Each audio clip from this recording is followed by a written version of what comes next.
Hi, this is Dr. Kathryn Dao. I'm with a bunch of my friends, the faculty of the lupus cohort here for Room Now. Anyways, we are very excited to talk to you about day 2 of the ACR 2021 Convergence. I have here Dr. Janet Pope, Dr. Yuz Yusof, Dr. Pete Castillo, Dr. Sheila Reyes, and Dr. Bella Mehta.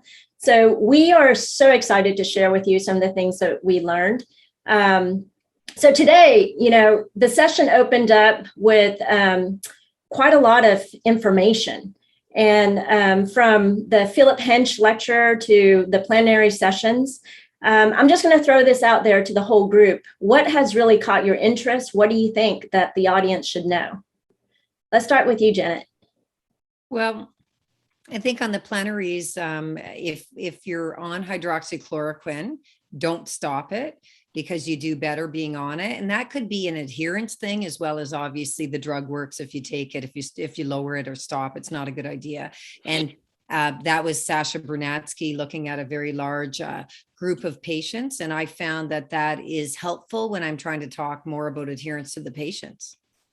Well, one question I had about that was, lupus is a chronic disease. It's kind of like hypertension. If you're going to stop the medicine, the disease is going to come back. So is it possible that in patients who've been on it long-term, they're worried about retinopathy risk? Should we just substitute it? I mean, what do you think about that, Pete? Yeah, I mean, obviously, if they're concerned about that, but I think that what I tell most of my patients is that as long as they're doing their routine screening, sometimes that's once a year, sometimes that's even every 6 months with their ophthalmologist, that the progression of the retinopathy typically will stop once they stop the medication. And so it's concerning. I mean, it's hard to hear that you might go blind from a medication, but I try to just encourage them to continue to follow up with their ophthalmologist and just provide them some reassurance that if we get to that point where we need to stop it, that's when we should change it. I don't think that we should necessarily change it based off the fear right away. Of course, it's up to the patient at the end of the day, but I would make every effort to try to keep them on it, just given the significant, help from hydroxychloroquine. I think like the last year, sorry, yeah. I think the last year, we've always considered hydroxychloroquine super safe. As long as you monitor and whatnot. But I think in the last year with the COVID and, all the sort of press around hydroxychloroquine, I see that a lot of patients are suddenly more concerned about it than they were previously. And I think we just need to reiterate that as long as we monitor you and things are okay, there's no reason to stop it just for concerns. If a patient is in remission for long term, yes, you want to probably think about decreasing the dose, slowly tapering it. But there's no sudden new concern about it. There's no new signal, there's no new data saying there's a problem with it. Well, you opened up a can of worms, Bella, because, there's quite a few abstracts about hydroxychloroquine and lupus, some cardiovascular risk. There was this one study, it's a very large RA study that looked at hydroxychloroquine can increase the risk of congestive heart failure. I mean, even if in patients who don't necessarily have underlying cardiac disease, but then there's a study, a lupus cohort that shows that there's really no increased cardiovascular risk. So I think that the hydroxychloroquine story, it's going to continue to evolve as we identify the safety. So Sheila, what else did you learn this morning? Okay, so I got into looking at the posters, and I think one of the posters that was more relevant, especially now, is that of the how lupus patients get their information. Hang on a minute. Sorry, that was an alarm. Okay, so going back, so they looked into it's the group by Dr. Francesca Cardwell, where so they looked into how lupus patients would use or the use of health information before and during the COVID pandemic. And it's reassuring that the most frequent access to information is still from the lupus specialists and from family physicians although they saw in their results that because of the pandemic, the access to information by the specialists and the family physicians decreased. And they noted that prior compared to the before the pandemic, social media and news increased in utilization in getting information of these patients. So it's really important that as physicians, we still continue with the challenge of battling mis and disinformation, because essentially it's us who the patients, or we should provide we should provide the right information, or we should direct our patients to getting the right information. Yeah, and I think social media has been tricky, right? There's a lot of our patients consuming content from social media. And it's tricky because sometimes there's a lot of misinformation out there. So you at least want to direct them to the right social media sites too. So that's why we're covering the ACR meeting at with Room Now, right? We want to disseminate really good information. Yuz, what have you learned this morning? What's excited you and maybe impact your practice? So I was really excited to listen to Dr. Peggy Crow, which she did a wonderful job in 45 minutes to give a tour de force from discovery of LE cells. And then after that, to the breakthrough in understanding lupus pathogenesis. I mean, the traditional ways, we always thought that, the B cells is the main player producing antibodies, therefore we should all target B cells. But, recently, more emphasis on the innate immunity as well. So I think, and it's quite interesting, what she summarized, the inability to clear this debris or apoptotic cells and nucleic acids. So that's actually could trigger and cascade, the lupus itself and also flare up. And what they found, there's quite a few sources that potentially could lead to this abundance of nucleic acids, including one is genetic elements. Let's call it endogenous retro elements. Secondary mitochondria, which has been, was presented recently in the year in review, by Virginia Pascal team, and also, potentially like netosis as well. So, there's quite a lot of breakthrough in terms of understanding, which could, help us in terms of trying to target the appropriate targets for our lupus patient. Yeah. Absolutely. And she made the presentation in such a way it was so easy to understand. The one thing that struck me was the fact that she was talking about, interferon and the gene signature, how you can predict flares or see that the signal increase parallel to flare. So that, it's going to be a powerful tool, particularly in the future. And so there were a couple of abstracts in the plenary that I thought was just like really outstanding, and I understood why they were chosen for the plenary. One is actually vitamin D and omega-3. Can it prevent autoimmune disease? Anybody want to talk about that? Do you take it? I'm going to start. I sometimes do a handful of vitamin D now and then. It's funny because already the tweeting between Room Now and ACR ambassadors people are calling it a negative study. I tweeted it as a positive. So bottom line, 25,000 individuals over the age of 50 and given 2,000 units of vitamin D or placebo, and also factorial design, so randomized as well in each of those two groups of omega-3, yes versus no. So 4 groups in the end.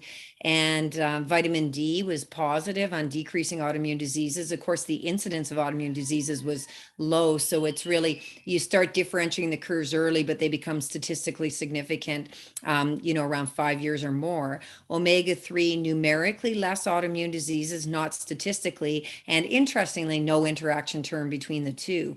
But I do think we have benefit of omega-3, such as an early RA, Susanna Proudman and others have shown an early RA added to standard of care, high dose, mind you, omega-3, 6 fatty acid supplements will actually improve your RA, but it's added to standard of care, of course. So I think there isn't really a downside. Maybe we should buy stock in natural substances like this. Yeah, and especially since lupus patients, can't go outside in the sun. And the question is, can it impact also disease activity?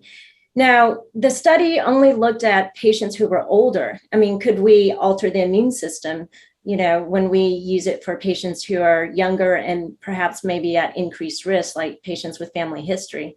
I just thought that it was fascinating and very, very provocative is what I thought. Right. And there's 2 RCTs in kitties with lupus taking vitamin D where it helps fatigue, but might help disease activity. And Michelle Petrie and others have published case series in adults with lupus where it seems to help. And I know it because we're doing an RCT in systemic sclerosis on fatigue and vitamin D single-blinded. So I kind of have read around the literature. So I don't think there's a downside of vitamin D if you're, in general, if your kidneys and your liver works, and you'd have to give a lot even if you had kidney failure or liver failure to make you toxic.